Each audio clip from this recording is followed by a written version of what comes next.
أعوذ بالله من الشيطان الرجيم بسم الله الرحمن الرحيم حرمت عليكم الميتة والدم ولحم الخنزير وما أهل لغير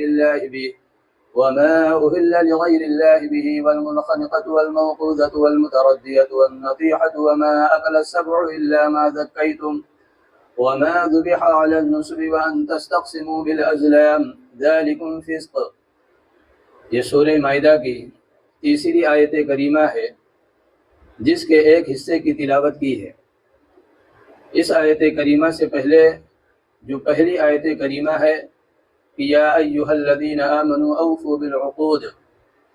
اس میں اللہ تبارک و تعالی نے عہد و پیمان کو پورا کرنے کا حکم دیا تھا، اور عہد و پیمان کا ایک حصہ یہ تھا کہ اللہ تبارک و تعالی سے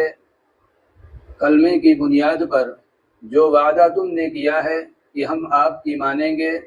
آپ کے حکموں کے مطابق زندگی گزاریں گے، تو اس میں اللہ تبارک و تعالیٰ کے جو احکامات آ رہے ہیں، تقاضا یہ ہے کہ ان حکموں کو مانا جائے، اللہ نے جو حکم دیا ہے اس کی تعمیل کی جائے، اس کی نافرمانی نہ کی جائے۔ اسی آیت کریمہ میں یعنی پہلی آیت کریمہ ہی میں اللہ تبارک و تعالیٰ نے یہ فرمایا تھا احلت لکم بہیمۃ الانعام، تمہارے لیے وہ چوپائے حلال کر دیے گئے جو مویشیوں میں داخل یا ان کے مشابہ ہوں، لیکن آگے فرمایا تھا الا ما یتلی علیکم، کچھ جانور کچھ خاص احوال میں کچھ خاص صورتوں میں وہ تمہارے لیے حلال نہیں ہے، اس کے بارے میں فرمایا تھا آگے ان کی تلاوت کی جائے گی، یعنی جو حرام جانور ہیں حالانکہ وہ حلال تھے لیکن کچھ احوال کی بنیاد پر اب وہ اسلامی نقطہ نظر سے حرام ہو گئے، ان کی تفصیل اس تیسری آیت کریمہ کے ابتدائی حصے میں جس کی تلاوت کی ہے اس میں اللہ تبارک و تعالیٰ نے بیان فرمایا ہے۔ تو گویا کہ الا ما یتلی علیکم سے اجمالاً اللہ تبارک و تعالیٰ نے جو اشارہ دیا تھا کہ کچھ جانور ہیں جو تمہارے لیے حلال نہیں ہیں، باقی چوپائے جو مویشیوں میں داخل یا ان کے مشابہ ہوں وہ تمہارے لیے حلال کر دیے گئے ہیں۔ اب اس اجمال کی اس آیت مبارکہ میں اللہ تبارک و تعالی تفصیل بیان فرما رہا ہے۔ ترجمہ آیت کریمہ کا یہ ہے کہ تم پر مردار جانور اور خون اور سور کا گوشت اور وہ جانور حرام کر دیا گیا ہے جس پر اللہ کے سوا کسی اور کا نام پکارا گیا ہو، اور وہ جانور جو گلا گھٹنے سے مرا ہو، اور وہ جانور جسے چوٹ مار کر ہلاک کیا گیا ہو، اور جو اوپر سے گر کر مر گیا ہو، اور جسے کسی جانور نے سینگ مار کر ہلاک کر دیا ہو، اور جسے کسی درندے نے کھا لیا ہو، الا یہ کہ تم اس کے مرنے سے پہلے اس کو ذبح کر چکے ہو۔ اور وہ جانور بھی حرام ہے جسے بتوں کے قربان گاہ پر ذبح کیا گیا ہو، اور یہ بات بھی تمہارے لیے حرام ہے کہ تم جوئے کے تیروں سے گوشت وغیرہ تقسیم کرو، یہ ساری باتیں سخت گناہ ہیں۔ اس آیت میں اللہ تبارک و تعالی نے حرام جانوروں کی یعنی جن جن صورتوں میں یہ حلال جانور حرام ہو جائیں گے ان کی تفصیل بیان کی ہے۔ ان میں سب سے پہلا اللہ تبارک و تعالی نے ذکر جو کیا ہے وہ اس جانور کو ذکر کیا ہے جو طبعی طور پر مر گیا ہو، بیماری وغیرہ سے یا ویسے ہی طبعی طور پر وہ مر گیا اور اسے ذبح نہیں کیا جا سکا۔ یہ جانور اب کسی بھی صورت میں اس کے گوشت کا استعمال جائز نہیں ہے۔ دوسری چیز اللہ تبارک و تعالیٰ نے یہ بیان فرمائی کہ تمہارے لیے خون بھی حرام ہے، لیکن دوسری آیت میں او دمم مسفوحا اللہ نے ذکر فرما کر یہ بیان فرما دیا کہ خون سے مراد وہ خون ہے جو بہنے والا ہو۔ اب وہ بہنے والا خون تھا، باہر آ کر جم گیا تو بھی جائز نہیں ہے، لیکن ہاں اس سے دو خون استثناء کر دیے گئے، ایک جگر اور دوسری تلی، یہ بھی جمع ہوا خون ہی ہے لیکن یہ اس حکم سے مستثنیٰ ہے احادیث مبارکہ کی بنیاد پر۔ اس کے بعد تیسرا جانور جس کا گوشت حلال نہیں ہے بلکہ حرام اور ناجائز ہے وہ سور کا گوشت ہے۔ یہ اللہ تبارک و تعالیٰ کی کتنی بڑی مہربانی اور اس کا کتنا بڑا فضل ہے. یہ جو جانوروں کی فہرست بیان کی جا رہی ہے، ان کو جو حرام قرار دیا گیا، اس کی حکمت یہ ہے کہ ان جانوروں کو جو انسان کے لیے بیماری کا ذریعہ بن جائے یا اس کے روحانی اور قلبی کیفیات کے بگاڑ کا ذریعہ اور سبب بن جائیں، ایسے تمام جانوروں کو اللہ نے خبیث قرار دے کر انہیں ناجائز اور حرام قرار دیا ہے. انہی جانوروں میں سے ایک جانور سور ہے. سور کا گوشت یہاں پر اللہ نے ذکر کیا وَلَحْمَ الْخِنْزِيرِ، اس لیے کہ کھانے میں گوشت ہی آتا ہے، ورنہ یہ اتنا گندا جانور ہے جس کے کسی بھی جز سے فائدہ اٹھانا ایک ایمان والے کے لیے جائز نہیں ہے، چاہے وہ خال ہو، چاہے وہ بال ہو، چاہے دانت ہوں، چاہے ہڈیاں ہوں، چاہے چمڑے ہوں، کچھ بھی ہوں. یہ نجس العین قرار دیا گیا ہے. اس کا ایک ایک رواں اور جز، یہ ساری چیزیں ناپاک ہیں. باقی جو دوسرے جانور ہیں ان کی ہڈیاں، ان تمام چیزوں سے فائدہ، کھالوں سے فائدہ اٹھایا جاتا ہے، لیکن یہ ایسا گندا جانور ہے اور اس کے اندر کچھ ایسی خبیث عادتیں بھی ہیں کہ مثلا یہ حریص جانور ہے، اور دوسرا یہ پرلے درجے کا بے غیرت اور بے حیا ہے. لہذا آپ دیکھیں ان اقوام کو، ان قوموں کو جو ان کے گوشت کا استعمال کرتی ہیں، ان کے اندر بے حیائی، بے غیرتی کا فیصد کتنا ہے. بے حیا اور بے غیرتی میں وہ حضرات دوسری تمام اقوام سے آگے نظر آتے ہیں. وجہ کیا ہے؟ اسی گندے جانور کے گوشت کا استعمال. لہذا اللہ نے فرمایا یہ سور کا گوشت ایک ایمان والے کے لیے جائز نہیں ہے. اس کے بعد آگے اللہ تبارک و تعالیٰ نے فرمایا وَمَا أُهِلَّ لِغَيْرِ اللَّهِ بِهِ، اور اسی طرح وہ جانور بھی، اس کے گوشت کا استعمال ایک ایمان والے کے لیے جائز نہیں ہے جو غیر اللہ کے نام پر ذبح کیا گیا. یعنی اس جانور پر ذبح کے وقت جیسے کفار مکہ کی عادت تھی، بسم اللہ کی والعزہ، بتوں کے نام لیا کرتے تھے، تو یہ تو کھلا ہوا شرک ہے. لیکن معاشرے کے اندر ایسے افراد بھی ملتے ہیں یا ایسی شکلیں بھی موجود ہیں کہ لیا تو جاتا ہے اللہ کا نام، یعنی جب ذبح کیا جا رہا ہے تو یہ بات ہوتی ہے بسم اللہ اللہ اکبر، لیکن اس جانور کے ذبح کرنے سے مقصود جو ہے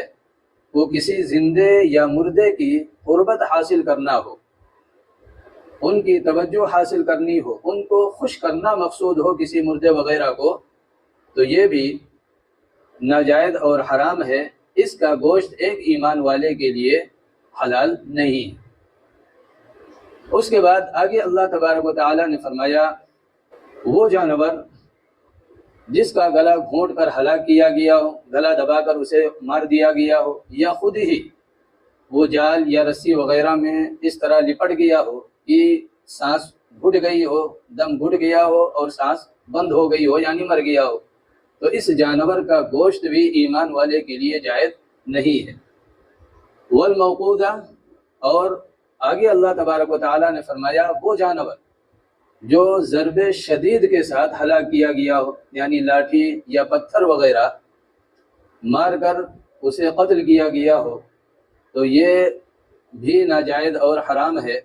اور اس کا گوشت ایک ایمان والے کے لیے استعمال کرنا یہ جائز نہیں. آگے فرمایا والمتردیہ، اور وہ جانور بھی جو کسی پہاڑ، ٹیلے یا اونچی عمارت ان جگہوں سے گرا ہو اور گر کر وہ ہلاک ہو گیا ہو، مر گیا ہو، تو اس صورت میں ذبح اگر نہیں کر سکے تو یہ ناجائز اور حرام ہوگا، اس کا گوشت استعمال کرنا درست نہیں ہوگا. اس کے بعد آگے اللہ تبارک و تعالیٰ نے فرمایا اور وہ جانور جو کسی تصادم یا ٹکر وغیرہ سے ہلاک ہو گیا ہو، مثلا وہ گاڑی سے ٹکرا گیا، ریل سے ٹکرا گیا، یا جانوروں نے آپس میں لڑائی کی، ایک جانور نے دوسرے کو سینگ مار دی اور سینگ اس طرح پھٹ جا کر اس پر بیٹھی کہ وہ ہلاک و برباد ہو گیا، تو اس صورت میں جو جانور مرا ہے آپ تصادم سے، اس کا گوشت بھی ناجائز اور حرام ہے. ان جانوروں کے بعد آگے فرمایا اور وہ جانور بھی تمہارے لیے حرام اور ناجائز ہے جس کو کسی درندے نے کھا لیا ہو اور پھر وہ مر گیا ہو. تو یہ 9 قسمیں اللہ تبارک و تعالیٰ نے حرام جانوروں کی بیان فرمائی، اور ان تمام کو بیان کرنے کے بعد آگے فرمایا الا ما ذکیتم، مگر تم جنہیں ذبح کر لو. اب یہ تزکیے کا جو تعلق ہے، ذبح کا جو تعلق ہے، یہ شروع کی جو 4 ہیں ان کے ساتھ نہیں ہو سکتا. مثلا شروع میں حرمت علیکم المیتہ والدم، یعنی جو مر گیا اب اسے ذبح آپ کیسے کر سکتے ہیں، اور اسی طرح خون، اسے آپ کیسے ذبح کر سکتے ہیں. اس کے بعد ولحم الخنزیر اور وما احل لغیر اللہ بہ، یہ اپنی ذات میں نجس ہیں، یہ اپنی ذات ہی میں گندے ہیں، تو پھر انہیں ذبح کر کے آپ کیا حاصل کر سکتے ہیں جب یہ خود گندے ہیں. لہذا ان 4 کے علاوہ جو اور جانور بیان کیے گئے، والمنخنقہ والموقوذہ والمتردیہ والنطیحہ وما اکل السبع، ان کے ساتھ یہ ہے کہ مثلا گرا جانور اور اس کے ہلاک ہونے سے پہلے ہی جب اس میں زندگی کے آثار تھے آپ نے ذبح کر دیا،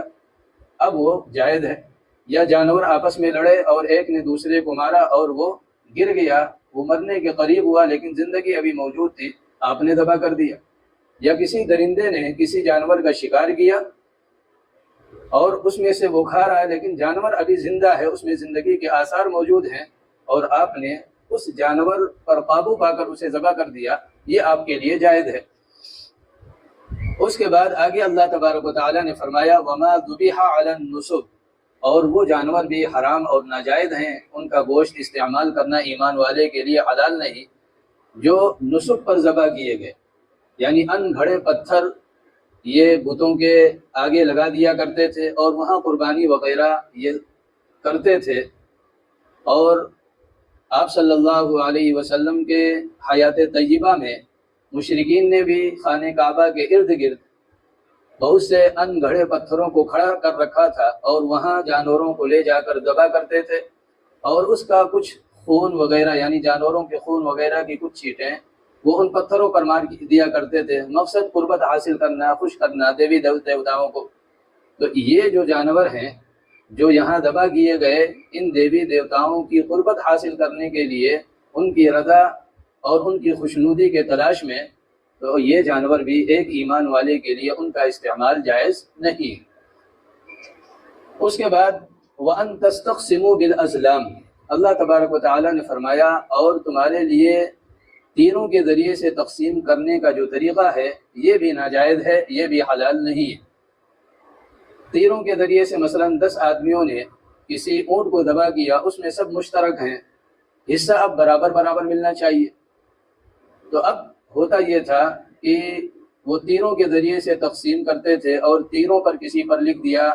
چوتھائی، کسی پر تہائی، کسی پر آدھا، کسی پر کچھ، اور کچھ تیروں کو خالی چھوڑ دیا کرتے تھے. اب اس کو تھیلے میں ڈال کر ہلاتے اور پھر نکالا جاتا. اب جس کے تیر پر چوتھائی لکھا ہے وہ چوتھائی لے لیتا، جس کے تیر پر تہائی لکھا ہے تہائی لے لیتا، کسی کے اس پر 1/3 ہے وہ لے لیتا. اس طرح وہ تقسیم کرتے تھے، اور جس کے ہاتھ میں وہ تیر آیا جس پر کچھ نہیں ہے تو وہ محروم ہو جاتا. تو یہ جو تقسیم ہوتی یہ ایک جوئے کی طرح ہوتی، ایک جوا کہ بھائی جس کے ہاتھ جو آ گیا وہ لے اڑا. یہاں کوئی برابری کا تصور نہیں تھا، حالانکہ ہونا یہ چاہیے تھا کہ جب سب برابر کے شریک ہیں تو حصہ بھی برابر ملنا چاہیے تھا. لیکن یہاں تو جوا کھیلا گیا کہ کوئی آدھا لے اڑا، کوئی تہائی لے اڑا، کوئی کچھ لے اڑا، اور کوئی خالی ہاتھ چلا گیا. اللہ نے فرمایا وَأَن تَسْتَقْسِمُوا بِالْأَزْلَامِ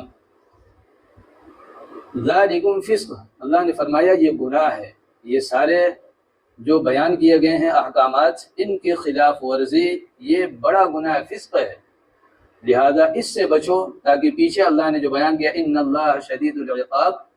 تاکہ اللہ تبارک و تعالیٰ کی گرفت اور سخت پکڑ سے اپنے آپ کو محفوظ کر سکو. اللہ تبارک و تعالی ہم سب کو کہنے سننے سے زیادہ عمل کی توفیق دے. وآخر دعوانا ان الحمد للہ رب العالمین.